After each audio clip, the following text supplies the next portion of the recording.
Hey guys, welcome to the Last Set podcast, and today I'm joined by Cameron Elliot, coach at the Strength Club. How you doing, brother? Good, man. How are you? Good. It's nice to finally get you in here. We've been talking back and forth for some time, and it was not too long ago that I actually realized that I wasn't the first to get you on a podcast. I mean, your own lot did. So it's good to have you back in here, man. It's good to help you get your story out there. So give us a little bit of inside information about yourself before we get into this. Man, where do I start?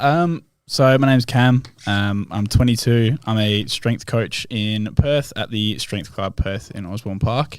I've been in the industry for about 2 years now, since 2020, mainly in the strength side of the things. And so that's really my background in the industry, and still learning every day. I've been training since I was about 15, mainly for sports, that kind of thing, and just naturally found PT and coaching and doing my certs to actually kind of find something. Well, actually, I found something that I love. Unintentionally, I was pushed into it, but very grateful that I was. So, what do you mean by being pushed into it? I was pretty lost about 18, 19. Really wasn't sure what I wanted to do in life. I knew I loved training, and then my dad was like, "Hey, do you want to? What about being a PT?" And I was like, actually, it's a really good idea. So very grateful that my dad said that. Had always kind of pondered the idea, but never really actioned it. So, he pushed me into it. And most people are generally lost at 18, 19. Oh, 100%. I mean, we don't have to name drop the high school, but like, were you ever in high school and you were asked all the time, what do you do what do you want to do when you leave school? What do you want to do when you leave school? 100%. And if you didn't have an answer, it was like they would critique you for that. Like, oh, what are you going to do? You're going to be a loser? And then 100%. I would always just say, I'll do it. I just said I'll do what I want. That's the main thing for me. 100%. So you're a PT at the Strength Club. Have you ever worked anywhere else, or has it mainly been just that place where you've honed your craft?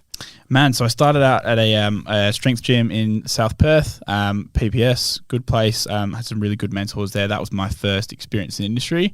Was there for about a year, and then I moved on to RBT in Balcatta in about March of last year, which is really good. Some group training, a bit more experience in a slightly different group setting, a bit more kind of CrossFit style, which is cool. Not personally my thing, but it was really cool to get some experience with other kind of clients and a different niche of the industry. And then, I moved on to Strength Club early this year. I officially started working there in March, but I've been training there since January. So it's been really good to be around the powerlifters, and that's where I am now. That's where I envision myself in the future. Yeah, I mean, when I'm watching your Instagram stories, you're putting up some big lifts, man. Thank you, man. Thank you. So how long have you actually been in powerlifting for? When did you start the transition? Technically speaking, I only started powerlifting training specifically in about September last year. But I've been doing the general strength kind of stuff, SBD, like squat, bench, deadlift, just trying to get strong, jacked, as we all are coming through the industry. Even just as a kid, I always wanted to just be strong and as big as possible. So, man. What's that like? Not even a year, maybe 9 months. So, yeah. And have you competed at all yet? Or? Yeah, I had my first comp in April 23rd at Rucci's gym. It was like it was a state competition. So that was my first experience. Went really well. Wow. Okay, so tell me about that. Like, what weight class did you have to do? So I was in the 100 kilo weight class. So they've got they go weight classes for men from 190, 80s. I'm not too sure beyond that, but so I was in the 100 kilo class. It was a really good experience, man. It was my first taste of powerlifting, and that's what I want to do. That's where I envision my coaching going. So it was good to get some experience actually myself and understand what my future clients and current clients will go through. Okay. I've been to a couple of those powerlifting meets before. I've watched a fair few of them. Those things, they get rowdy. Yes, big spectacles. I have no idea they could get that rowdy. I get more hype just watching people smack each other and suck up. It's different, hey, different gravy. Yeah, it is. It is. Literally. And I've always been heavily critical. I mean, hats off to those who do bodybuilding and all that. And I've been to a couple of bodybuilding shows. I don't find it enjoyable to watch unless you personally know someone who's stepping on stage. Yeah, I see what you mean. Yeah. But when you go to a powerlifting meet, it's not. I mean, everyone, is competing against each other, but everyone sort of wants the best for each other. You can walk away very satisfied from a powerlifting competition, regardless of where you've placed, But if you hit a new PB, that's stuff's like rarefied air for them. 100%, 100%, man. I think I had no expectations of what to think coming into the meet, and even just watching guys that were in my weight class below me, it was just a different kind of spectacle, man. Just to see people, get really hyped in the zone, very focused. Powerlifters are super focused, man. At the back, everyone's kind of keeping to themselves. They're also really friendly, more often than not. But yeah, it was interesting just to see, and the crowd just getting around everyone, people of all different shapes, sizes, colors, creeds, like just getting around each other and actually just being supportive. I think it's one of the best niches of the industry for that. When I came into Strength Club for the first time, I was hitting a 1 rep max squat. People who had no idea who I was just got around me and they were clapping, cheering, stopped anything that they were doing. And that's what the sport is. And I think it's nuts like that. Yeah. So what numbers were you putting up? Do you remember? So from the comp, I hit a 215 kilo squat, which was awesome for me.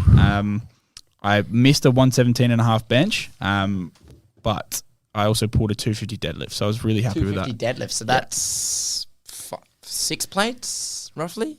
So I think it's 4 plates, a 10, and then the collars plus a 2.5. Oh, yeah. Wow. So they've got, with your deadlift and your squat bench, at powerlifting, you've got weighted collars. So they're 2.5 kilos each, and that's what they'll use. So the plates will look different from an outsider's perspective. Oh, I didn't know that they included the weights of the collars as well. Yeah. That's I didn't know either. Yeah. Did you find out on the day? Not on the day. When I first came to Strength Club and was actually around powerlifters and powerlifting equipment, that was something that I was like, oh, that's really cool, man. I didn't know that. I would just, even on social media, see people say, oh, that's 260. And I'm like, mate, that's only 250. But, you don't take into account the collars. And when you get into that space, it's, what you find out. Yeah.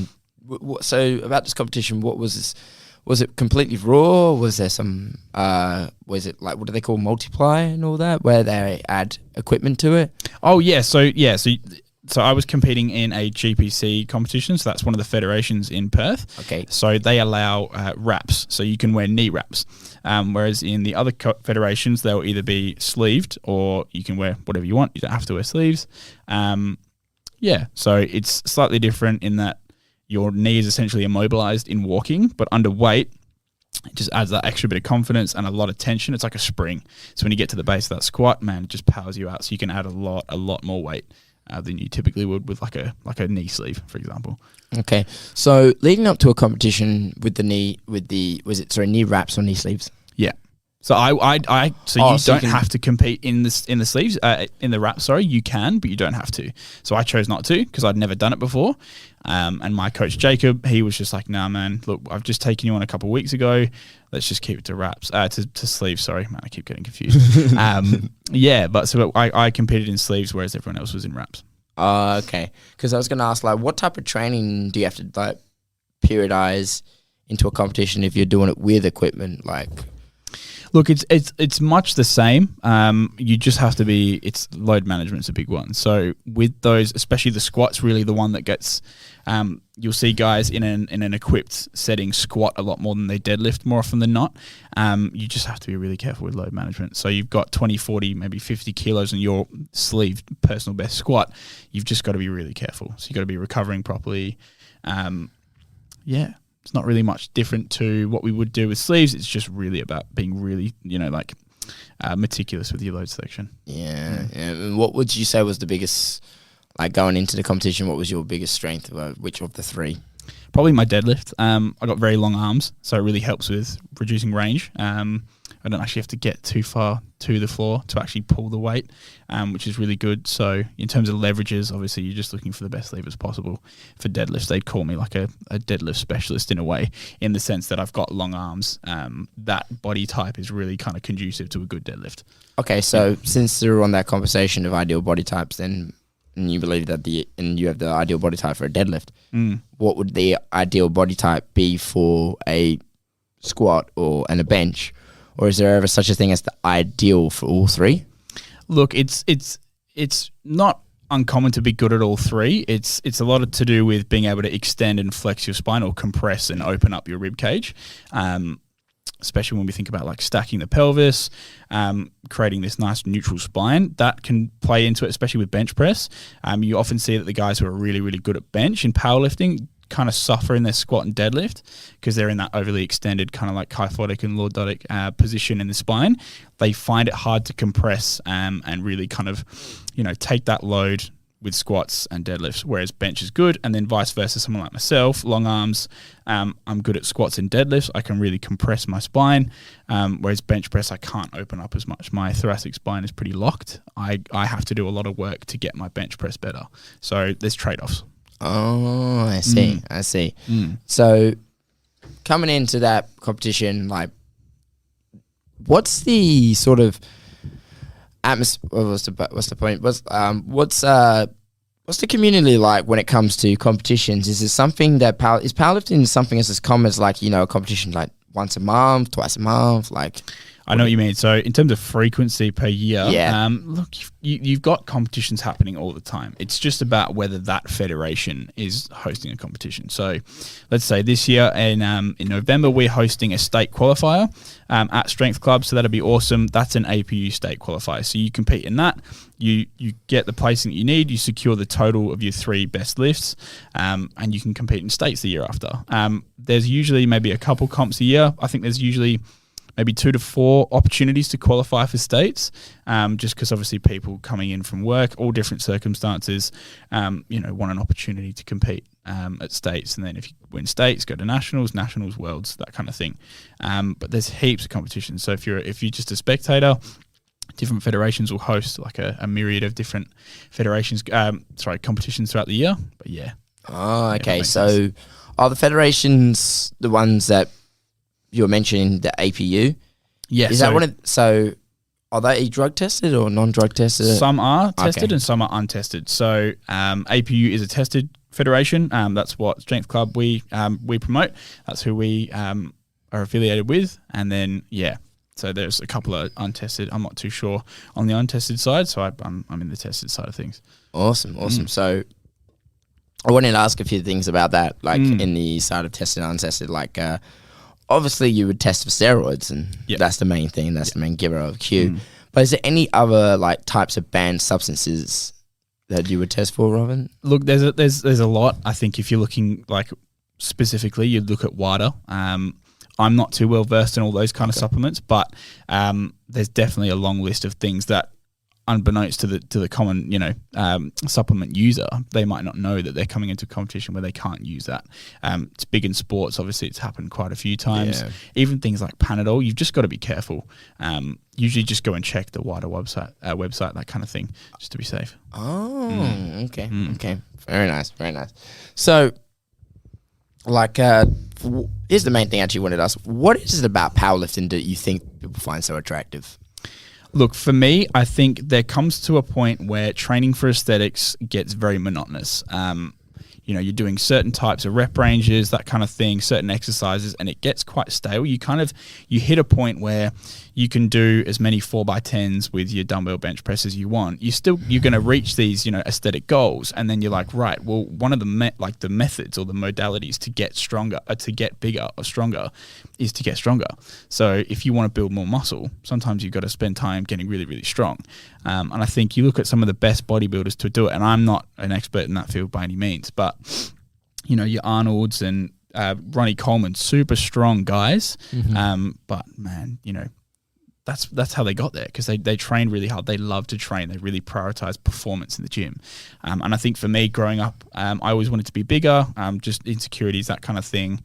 And then I fell in love with that side of getting really strong, squat, bench, deadlift. It's really fun to kind of push and see where you can go with those kind of numbers and lifts.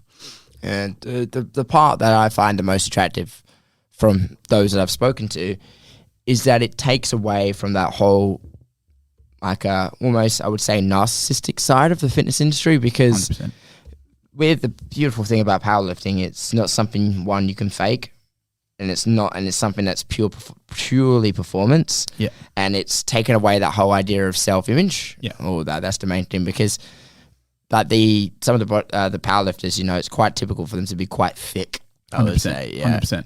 And it's good because nowadays people associate so much with aesthetics. Yeah. and they judge too much on aesthetics. Yeah. But if you meet a powerlifter, they're not worried at all. You know, they're focusing more on improving technique and getting more weight on the bar. Yeah. Those I find very, very healthy goals. Yeah, 100%. So that's where I kind of hope that, you know, people can gradually shift their mindset towards. And if you're someone who's, you know, I tell this to pretty much everyone, if you're someone who feel like they're plateauing in the gym, or they're getting stuck, or they're focusing too much on self-image, transition to a powerlifting style phase, or at least dabble in that modern technique, because 100%. It's going to help you rewrite your goals. 100%. So let's say, for example, if you've got someone who came to you and they wanted to increase their squat or bench or deadlift and all that, and they were a general public, how would you sort of like shift their mind? So if they came to you, what they want to say, they want to lose weight, how would you help shift their mindset to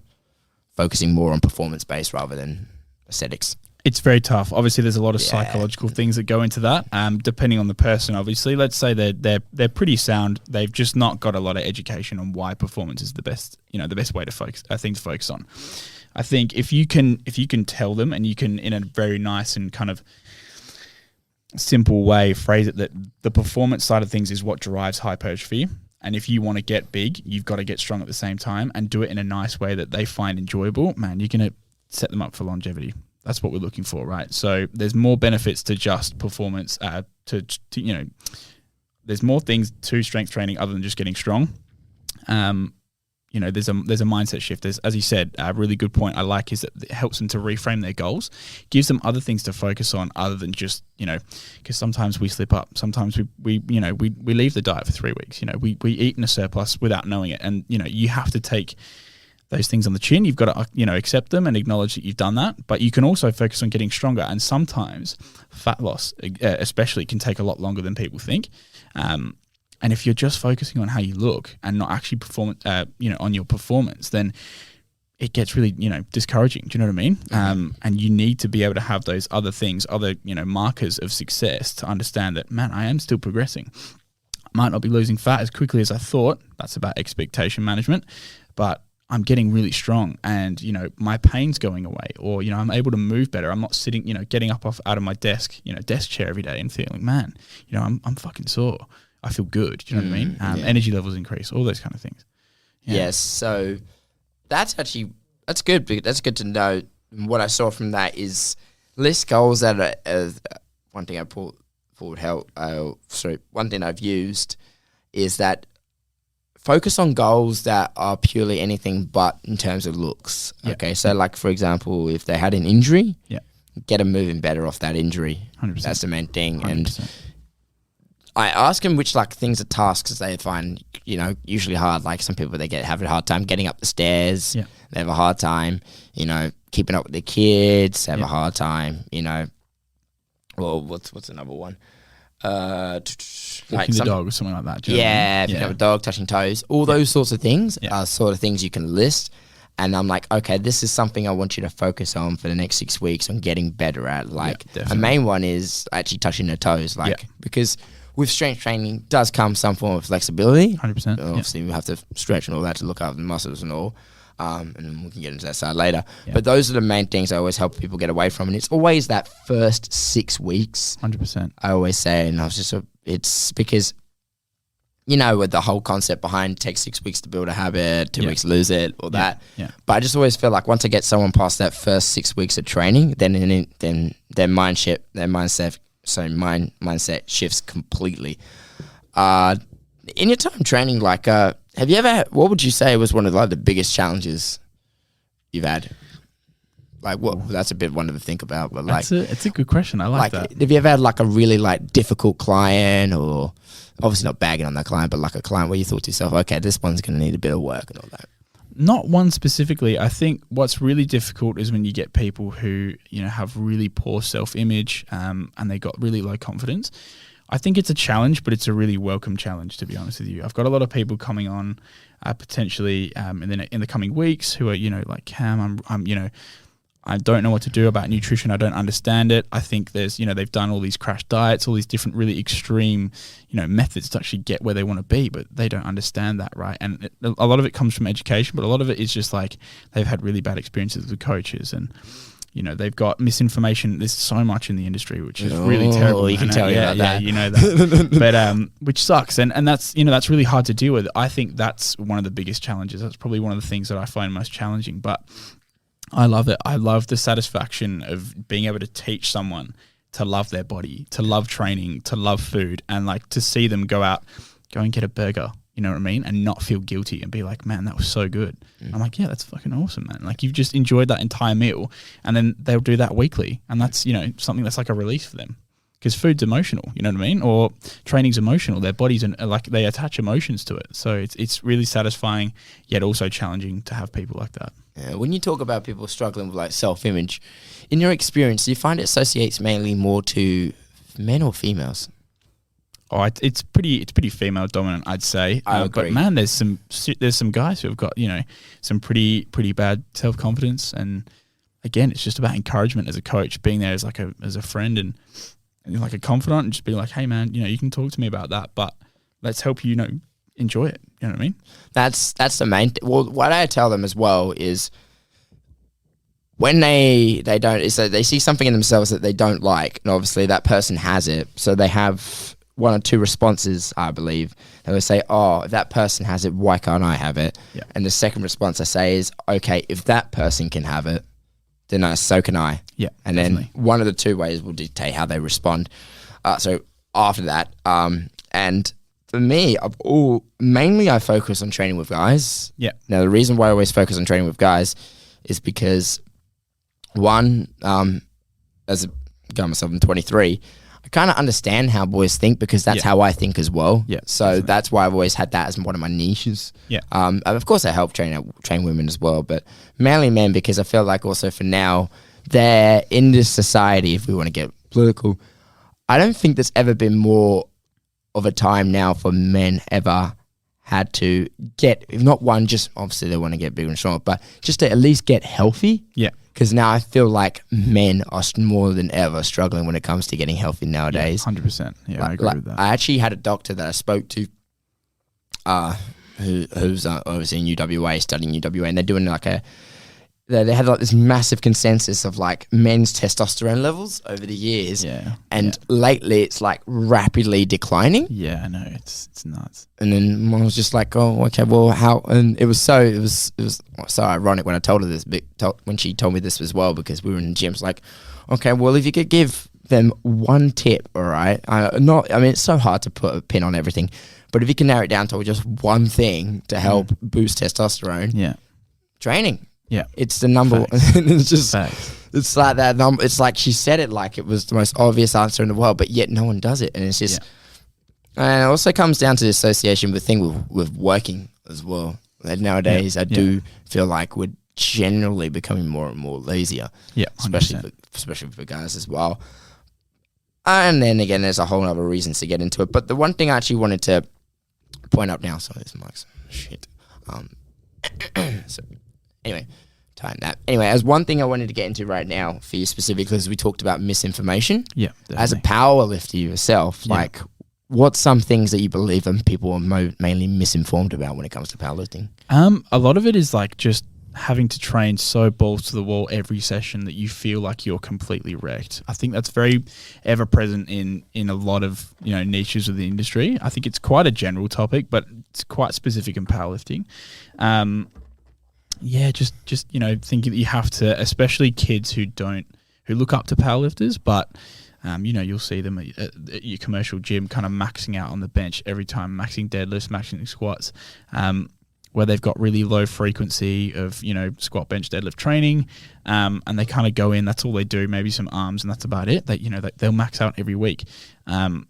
And that's one of the biggest misconceptions, and I think in powerlifting that that's kind of going around, is that you need to be hitting singles every week, and you definitely can. There's definitely a place for singles every week in every training block, but sometimes you got to do some skill based work. I think maxing out every week is probably a big one. Okay. What? Yeah, well, I feel that people do that mainly for TikTok. You know what definitely, I mean? 100%. I agree. So when would you say, personally, also from yourself, a healthy way to max out? Like, I think it's hitting sub-maximal weights and understanding that every single has a purpose. Every kind of exercise prescription, every rep range, every set amount, or every percentage, or whatever RPE you give them for that day, for that constraint, whatever, it's all got a purpose. If you're someone who struggles with bench press and you're a competitor, maybe get some heavy singles in there every week. Ramp up the RPE by 0.5 every week. So it's like potentially even 1 kilo difference week in, week out from, putting it on the bar. It could be 100, it could be 101 the next week. I think, and then maxing out, it's very hard to say it, potentially for a newbie coming in with you, you might get them to understand, you might get them to do a max out straight away, because it's not going to be super heavy, and you need to get them to understand RPE. You need to, to understand an 8 out of 10, they need to understand a 10 out of 10. And then maybe for someone who's a bit more advanced, you'd be doing singles week in, week out, depending on how technically sound they are. Yeah, it depends, man. It's like that last block of training. If you're talking very general, like GPP and then those kind of training phases, maybe in the last block. But man, 12 weeks, that kind of thing. You don't want to be doing it too often, but you also want to keep heavy singles in there because you need that exposure. If your goal is to get a bigger bench press, do more heavy single bench presses because doing 5x5 at 75%, it's not going to get you a bigger 1 rep max. Correct. Exactly. Yeah. So I would definitely agree to that. Also mainly just what I tell people as well, it can just be little things as well, like how much of a technique comes into play. Yeah.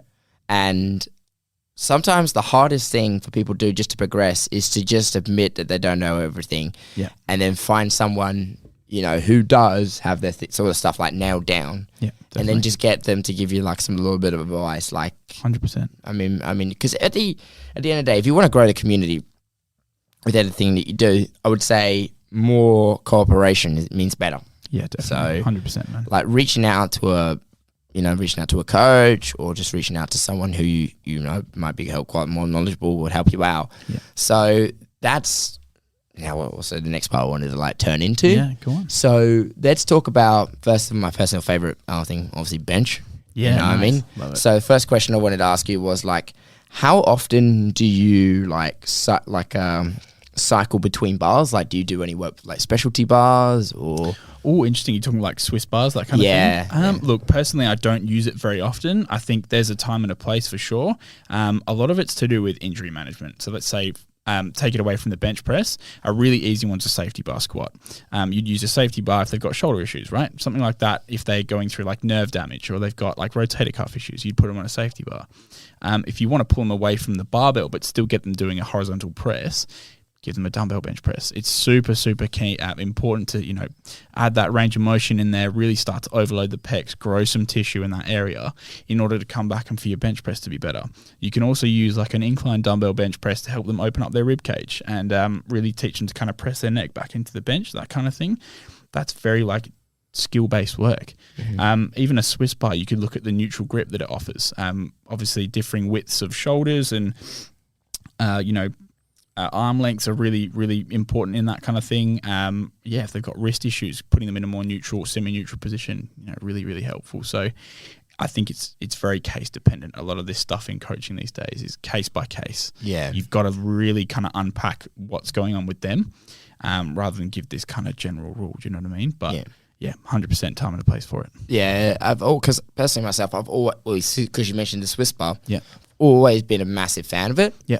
Mainly because of we can agree that the barbell itself is very unforgiving. Yes. It does expose the weaknesses very often. 100%. So I always like to get clients used to obviously the Swiss bar first before we go to the barbell. Yeah. Mainly because it comes to things like, retracting the shoulders and getting used to that retracted and depressed position. Yep. Things like stabilizing the rib cage. Yep. And also the other thing is the role of triceps. Yep. So how to actually use your triceps.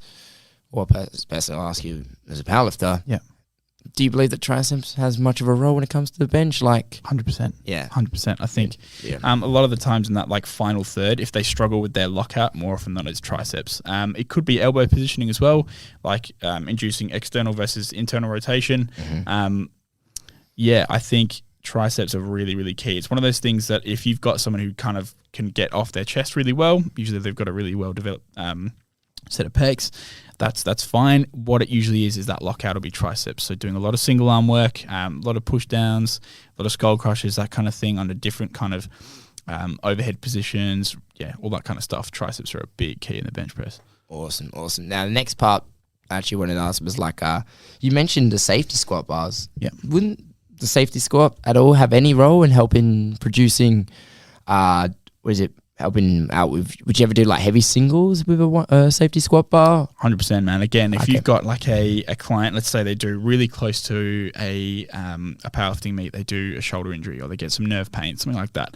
Not a serious injury, but they're still going to compete. Their physio said, hey, maybe we take a step back on that kind of extremely abducted, externally rotated position in the shoulder, but you can still load them up on a safety bar. Now, it won't have the same carryover that a barbell back squat will. Obviously, it's a bit more like a front squat in a sense, but it's going to still help them to overload their quads 100%, and it's still going to give them a really good opportunity to load up their quads, teach them to compress, so draw the rib cage down over the pelvis. And just to, load the quads is a really good one, man. And because a big part of training has always actually added the safety bar squat. Mainly myself, I'm also a fan of the safety bar box squat. Yeah. As well as when it comes to hip flexion and all that. So Yep. get them used to sitting back, Yeah. leaning over, Yeah. coming up, and it's that movement as 100%. well. That's the main sort of area add them into. Like this one's the next. Might be a little bit hard for to nail down as well, 100%. because I've had previous powerlifters come on, and one thing they've always talked about is like we're always searching for the perfect accessory. Yeah. So this is more, I'm asking for more of your side of the story, but like, how do you sort of, if you're getting ready for a meet, like how do you use your accessories and how much of a role do they change over the week?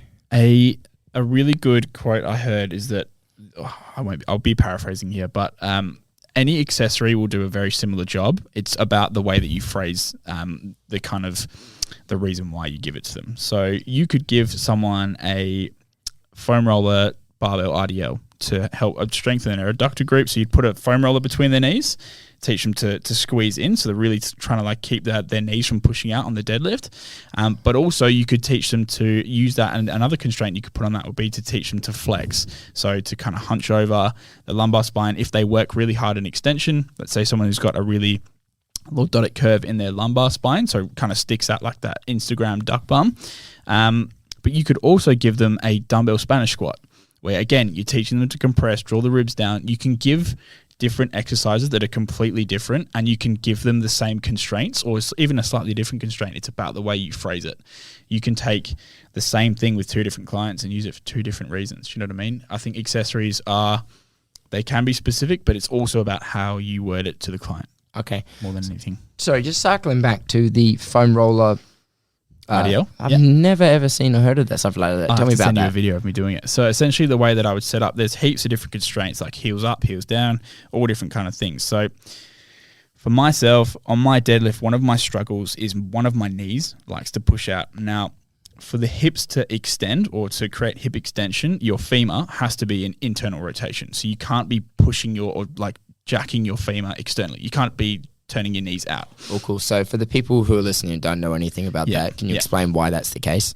So essentially to be a bit more simple, if you're trying to lock out your squat, turning your knees outwards is actually going to make it really, really difficult to fully extend your hips. Really? Yeah. You want to internally rotate. So not necessarily turn your knees in, but you want them to face forward.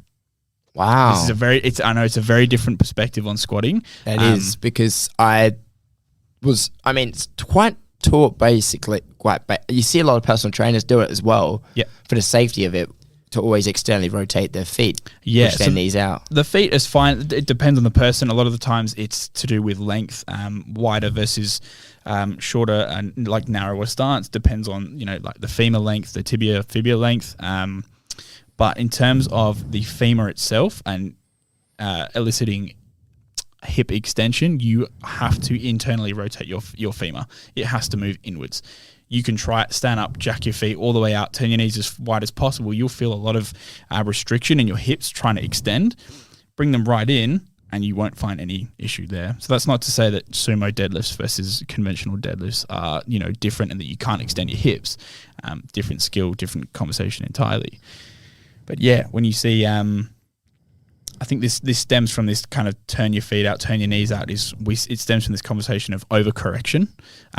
It's kind of like a very big issue in the industry, is like overcorrecting something. So we say, let's say someone's falling forward or they've got a lot of flexion in their lumbar spine when they squat. We tell them to stick their bum out. That's very old school. Not many people do it anymore, but that's overcorrection. What we're trying to actually get is a neutrality in the spine, right? We're trying to bring it into neutral. Same thing with the knees turning out. We see valgus, so the knees caving inwards excessively, which can be bad. Also cannot be. Different question entirely. But and then we say, push your knees all the way out. But that's overcorrection. What we want is them to be facing forward. We want the hip, the knee, the ankle stacked in order to elicit force through the floor, pressure in the midfoot, and we need to allow the knees to move because that load's pushing you that way. Like the barbell back squat is going to push your knees in a certain way. We just want to embrace it. We want to do it in the safest way possible.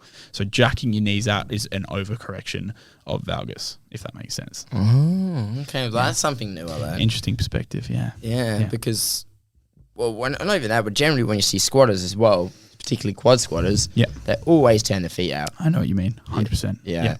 So look, it works for some people, and if it's not affecting their performance, you may not need to try it. But if, let's say, they're in a plateau, right, and we need to go back and do some more skill-based work and we need to change their technique, that might be the thing that breaks through. So that contact with the floor, having a more flat-soled shoe so that you can feel pressure in your midfoot, or if you don't know what that means, right in the middle of your foot through that arch is really where we want to feel that pressure in order to use your quads. Do you know what I mean? So again, heaps of different modalities. That's actually a good question I could ask now, because quite often we tell people, I would say as a coach, you would assess the kind of footwear that they were wearing. Yeah, definitely. Especially if they're deadlifting themselves, they would always you always say either one or two things. You want to make them wearing barefoot. Yep. Or you would want to wear mainly Converse is usually like the go-to footwear accessory for most powerlifters, I would say. Yeah, I know what you mean. So very classically, Converse, low top Converse, high top, either way. Vans is a big one as well, and you can shout out the Converse. Yeah. But they're obviously great shoes, really flat sole. However, they've still got a raised heel. Or not a raised heel, but they've got a raised sole. So there's about an inch, maybe half an inch, 3/4 of an inch. That's extra range of motion that you're trying to get rid of. So if you see powerlifters nowadays, certain brands create deadlift slippers where they're either just like a piece of fabric around your foot because you have to be wearing footwear in competition. Oh, you have to? Yes, you have to. Why can't you just go barefoot? I think it's just a safety issue, just in case something falls. Look, a piece of fabric's probably not going to do much, but it kind of covers their bases. Beyond that, I don't know. But yeah, you have to wear it. It's just the rules. And it's got like maybe the sole, maybe like 1/4 of an inch thick. It's tiny. So there's no added range. So for deadlifts, especially when it's a close chain movement where we're literally trying to pick a dead weight off floor, fighting inertia, we don't want extra range to get down and make that even harder. We want to make it as easy as possible for ourselves. Correct. So are you personally yourself, are you a conventional deadlifter or a sumo deadlifter? I'm a conventional man. Okay. Yeah. Can we clear up the area maybe why I believe that sumo isn't cheating? You don't believe sumo's cheating? I don't believe sumo's cheating. I don't believe sumo's cheating either. Thank God. I'm glad we're going to have to agree on that, because I am so sick of those egos in the gym where they say sumo's cheating. I'm like, no. It comes down to also your body type as well. Exactly. And if you wanted to put more weight on the bar, that's one of the main things that's holding you back. Why would you let it? Exactly. Yeah. So, from your words, Coach Cam, I would like to know why you believe that sumo is not cheating. It's all about leverages. There we go. I'll use one of my friends who I coached into his first novice comp about 2-3 weeks ago now. Shout out to Josh, good man. Competed in his first competition. We had him kind of start prep very close to that competition, and I taught him a conventional deadlift stance. Sorry, why did we start prep that close? Because he wasn't entirely sure if it was something that he wanted to do, and then he kind of made the decision. So we had about 2-3 months. Now I could have gone and changed his sumo deadlift, but I coach him online.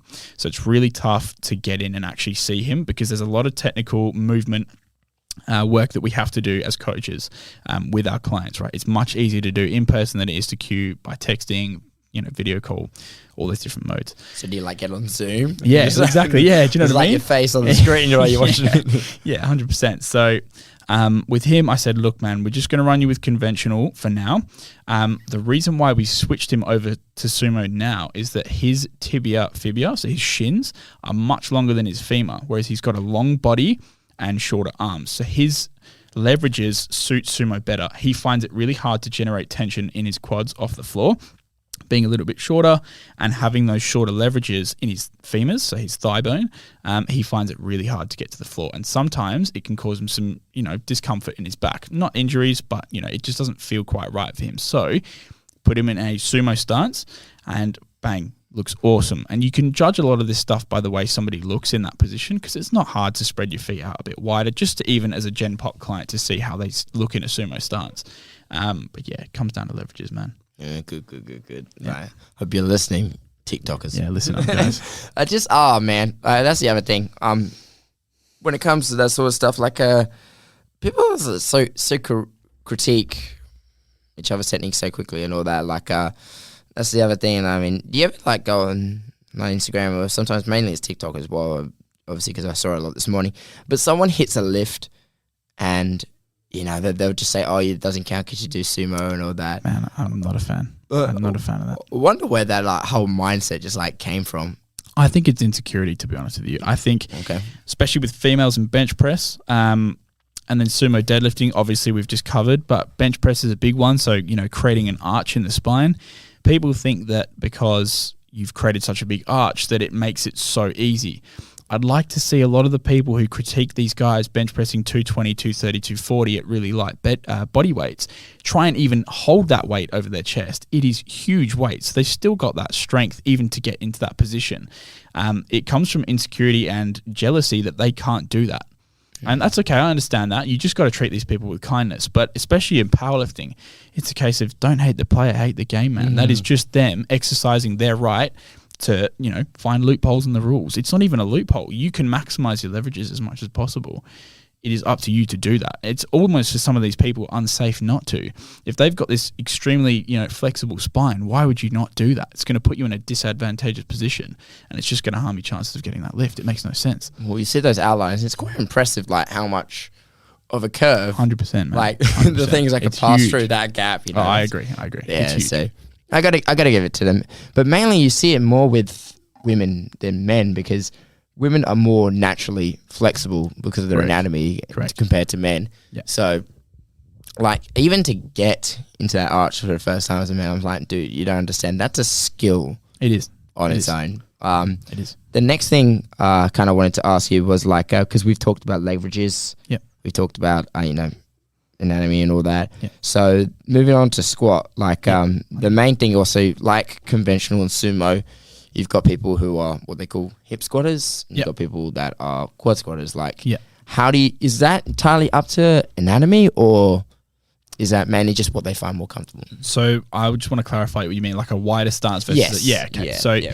It's very common to see a lot of girls who are shorter to have a really narrow stance squat. It's about where you can feel you can generate enough tension through your quads.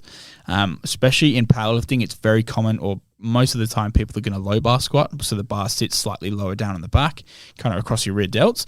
You're already in a hinged position, right? So your quads are going to get neglected naturally by lengthening your hamstrings at that that horizontal translation of your pelvis. You're already going to negate the quads. What we're trying to do is generate as much tension out of the hole with the quads as possible. So if you feel because you're a taller guy, you will need a wider stance anyway. But if you feel like you can get into that super, almost sumo squat-esque position, and that's where you can push the most and generate the most force, why wouldn't you do it? There's nothing to say you can't. Well, also, if it was in that wider hip squat stance, wouldn't the range of motion would be reduced? 100%. Yeah. Because I believe in powerlifting rules, what I show, based on the guys I've spoken to, the hip needs to be below. Sorry, no, the knee needs to be above the hip crease for it to be a correct squat. Yeah, it depends on the federation. So it's either parallel. So you look at that hip crease, and it needs to sit just below or at the line of the knee, or slightly below. So it depends on the federation. Obviously, there's nuance, but that's roughly the rule. Yeah. And someone who's taller, obviously because of their anatomy, they would have to have a higher depth because the hip would obviously sit up much higher, and they would have to have a little bit more range of motion. Yeah, look, as a general rule, for sure, I think it's really down to tibia, so your shin versus your thigh bone length, and then torso angle. So if you've got a really long torso, short legs, it might differ. Awesome. Okay. Yeah. So another thing you mentioned was the low or high bar squat. Yes. So this is something I personally would ask for myself because I'm not sure if I've asked. But are there any advantages and disadvantages to high and low bar squat? Yeah, 100%. So okay. I would class high bar as more of an accessory to low bar in a powerlifting sense. Because it's a much more upright squat. We can really load the quads, and we can really teach, because it's a lot. Honestly, I find high bar higher. You've got to teach a lot more control with the high bar. Whereas if you're used to doing a low bar squat where the bar sits lower down, naturally the range of motion is reduced. It's a very hip dominant squat. You need to practice the skill of being a bit more upright, using your quads more, and finding that midfoot. So this idea of midfoot being on that arch, we really want to, hone that skill. So that's one of the reasons why we view it that way. Oh, yeah. Okay. Personally, because that's something I'm trying to learn myself, the low bar squat. Because I've always done high bar squat. Yeah. And then I had a couple of powerlifters on. I've always been a high bar. Almost like a hip squat style. Yeah. So they're like switching to a low bar is with a hip squat for someone who's tall has its benefits and all that. Definitely. That's the main thing. Anyway, so what about things when it comes to like knee sleeves and accessory work and training with wraps and all that? How often would you teach someone to, or how often would they be training with equipment, or how often, do you personally train with equipment yourself? So for me, I adopt the mentality of we train how we play. So let's say from a rugby standpoint, if I wear headgear in a rugby game on the day, I'm going to wear headgear in training because I'm getting accustomed to what that feels like. So if I wear sleeves on the day and wrist wraps and a belt, I'm going to use that in those lifts when I train. Now, there is, let's say for a belt, for example, there are definitely arguments to do beltless work, especially if you're talking about learning to brace, again, about rib and pelvis positioning. But the belt definitely helps. It comes to a point where, you see some of the biggest powerlifters in the world, they need a belt because there's some big weight, man. Okay. But yeah, it's not a requirement. None of this equipment's a requirement. Because I think, if you're training with a belt all the time, wouldn't that create like a dependency and yes, 100%. Diminishing returns? 100%. I agree wholeheartedly with that opinion. Okay. Yep. Yeah, that's the main thing I always thought, because I've always ideally, and I'm just talking for myself, so this may not be factual, so fact check it all. Yep. But whenever it comes to working with a belt, when I'm getting into that 90% range, or I'm going for that, 3 max or 2 max or 1 max, it's comfortable always train with a belt, and make sure, again, you're not creating that dependency. I've never really had a reason to be doing 10 reps, 10 to 12 in belts. Yeah. I never see the reason, because I see, again, not critiquing or shitting on bodybuilders, you're out there. But do you ever see those guys in the gym that are always wearing the belt? Yeah, it's very old school bodybuilding, man. Yeah. I know what you mean. Yeah, that's true. The next thing I wanted to ask was there's a lot of debate around like core work in powerlifting sense. Yeah. Like, how do you apply core work for yourself? Again, case by case. Personally, I don't need to. In my case, again, as I mentioned earlier in the podcast, I'm really good at stacking my rib cage over my pelvis. So for me, core engagement and that brace is a skill that I've kind of not mastered, but I can do to a decent enough degree to get me by. There's definitely a case for doing extra core work, depends on the person. Things like curl ups, all the Stuart McGill stuff. Again, I'm not super, well versed in that side of things, but they can be really helpful in teaching someone who's, in like a very extended spinal position to do the complete opposite. It's really good to cue along with other things. But to be honest, anything can be a core exercise. You can do a dumbbell bench press, and to a degree, it can be a core exercise. Probably not that application, but goblet squats, leg press or hack squats, split squats. They can all be modes to strengthen your core. 100%. Yeah. Because I'm halfly, and I'm pretty sure that's scientifically proven as well. Yeah. That pretty much every lift you do embraces your core. 100%. If you're someone who's really, it's mainly elderly as well. Yeah, but if you're someone who believes has a very, very weak core and that can lead to back pain, and you need help bracing it, one of the techniques I've found that's really helped is like the simple act of just placing a kettlebell on their stomach and getting them to just focus on breathing. Yep. Because that itself helps them also with bracing as well. Yeah. So that's the main thing. The next big question I wanted to ask you, obviously, as we sort of started wrapping up for time, but what's your stance on bands and chains, especially also from your own personal standpoint, and also stance on bands and chains from your club that you train at standpoint? Look, I'm not super well versed in this kind of thing, especially chains. That's okay. Look, I can understand chains will add added resistance, right? And they'll add different, kind of stability issues. That's definitely a good application if that's, right for that client.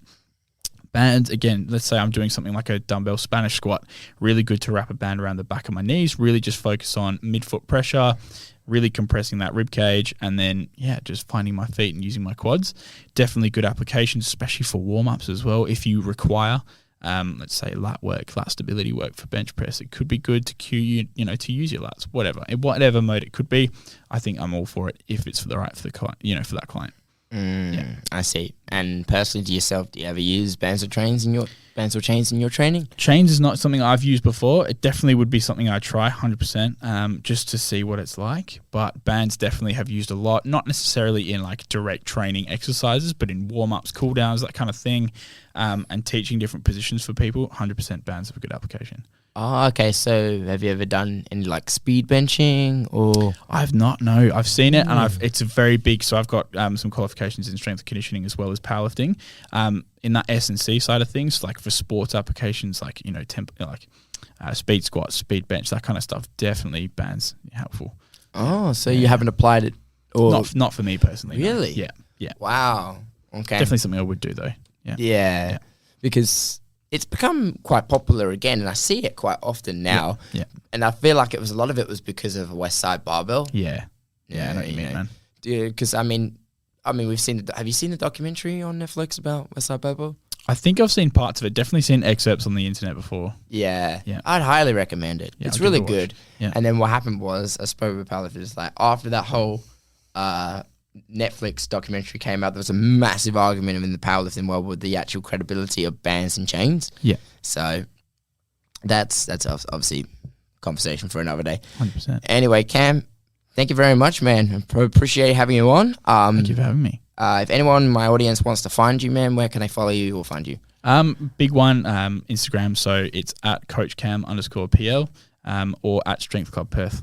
Awesome. And once again, where can we find Strength Club Perth if they ever want to come down in person? Osborne Park. It's couldn't tell you the address, but if you flip me a DM, I can flick you the address, guys. Awesome. All right. Thanks for listening to the Last Set podcast, guys. And thank you, Cam. Great for joining me. And that is game.